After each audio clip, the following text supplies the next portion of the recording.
One, two, three.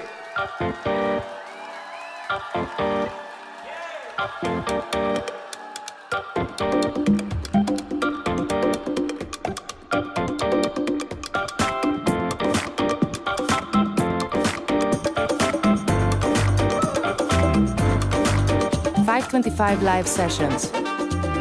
Sponsored by Jack Daniels, Tennessee Honey.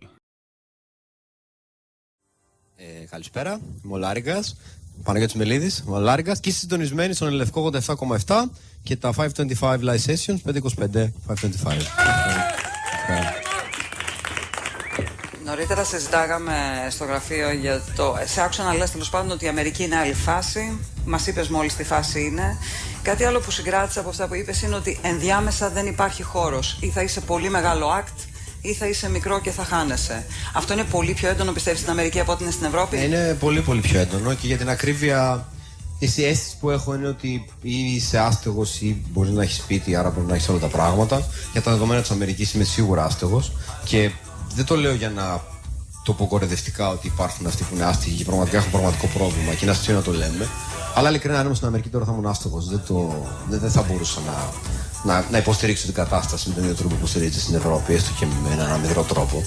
Αλλά μπορεί να είναι και γραφτό. Μπορεί να είναι και αλήθεια κιόλας, να είναι αντιπροσωπευτική πραγματικότητα όπως μου δείχνεται έτσι στην Αμερική, και ίσως να είναι ένα σημάδι ότι πρέπει να κάνω και ο ίδιος. Οπότε δεν το κάνω απευθείας τη μίσο ότι είναι κάτι λάθος. Ίσως εκεί να είναι η αλήθεια και εδώ πέρα να είναι το ψέμα. Τι είναι πιο σκληρό στη μουσική, να υπογράψεις με δισκογραφική και να μην πας πουθενά, ή να μην υπογράψεις και να μείνεις με το όνειρο μιας δισκογραφικής? Σίγουρα να μείνεις με το όνειρο για πάντα.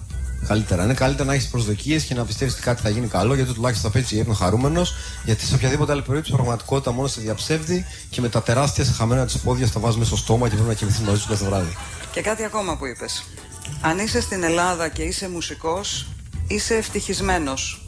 Τι εννοείς? Ναι, ότι είναι ξεκάθαρα θέμα real estate, είναι τόσο φθηνό να βρεις ένα σπίτι, οπότε μπορείς ανά πάσα στιγμή να μην ασχολείσαι με άλλα πράγματα και να βρεις ένα στούντιο να μένεις, και να μένεις και να δουλεύεις δηλαδή, το οποίο δεν συμβαίνει πουθενά άλλο στην Ευρώπη αυτή τη στιγμή με τις συνθήκες που υπάρχουν εδώ.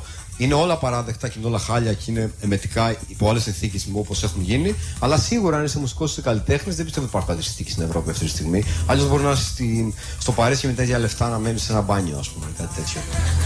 Το οποίο δεν είναι και άσχημο.